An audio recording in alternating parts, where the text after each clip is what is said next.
Бүткүл Орок айылына белгилүү болгон Аслан Алиев айыл тургунун унаасы менен сүзүп кеткен деген күнөө менен учурда кармалып, убактылуу кармашуу жайга киргизилген. Эскерте кетсек, жыл башында Ахмет Мачаевди Алиев атайын унаа менен сүзүп кеткен. Бул факты байкоо камерасында тастыкталган. Натыйжада Ахмет ар кандай жаракаттарды алып, шаардык ооруканага жаткырылган жана ал жерде жарым ай жаткан. Кылмыш иши козголуп, бирок тергөө амалдары жүргүзүлгөн эмес. Бул кылмышты тастыктаган бир нече экспертизалар болгон, бирок жыйынтык жок.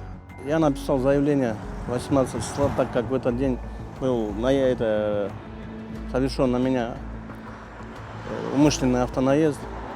Но в течение 8 месяцев никаких мер не принимали. То подождите экспертизу, потом экспертиза пришла, они опять передали дальше на экспертизу, комиссионную экспертизу. Оттуда тоже пришла. Они все время тянули. Вот. Я обратился к замначальнику Самату, старшему лейтенанту, фамилия забыл. Благодаря его и благодаря следователю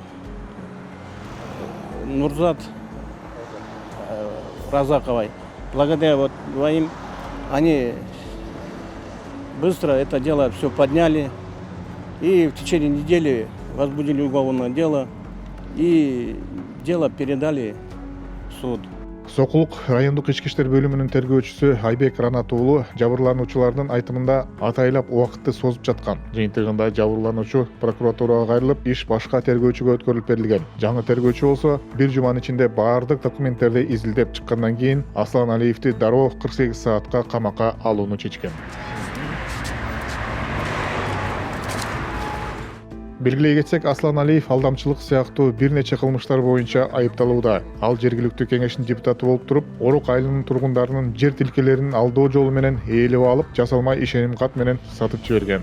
Соттук отурумдар болгон. Бирок Сокулук райондук сотунун судьясы республикага белгилүү болгон Боромбаев аны толук актап, бошотуп жиберген. Алиев тарабына да кайрылганбыз. Алар аргументтерин айтуунун ордуна жөн гана көңүл бурбай коюшту.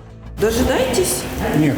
Когда процесс закончится, мы Нет, до процесса просто. Мы не будем. Вас же обвиняют, просто у вас нет никаких доводов.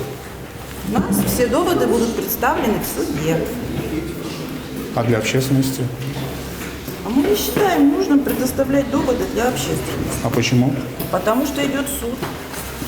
Это же не противозаконно. Мы не хотим, это наше право. Алиевке карата баш коргоо чарасын Сокулук райондук соту түшкү саат 4-төн түнкү саат 11ге чейин караган. Жыйынтыгында нөөмөтчү судья айыпталуучуну үй камагына чыгарды. Жабырлануучу тарап соттун чечимине макул эмес. Анткени айыпталуучунун беренеси оор болгондуктан прокуратура менен биргеликте соттун чечимине даттанууга ниеттенүүдө. Биздин топ да иштин жүрүшүнө көз салып турмакчы.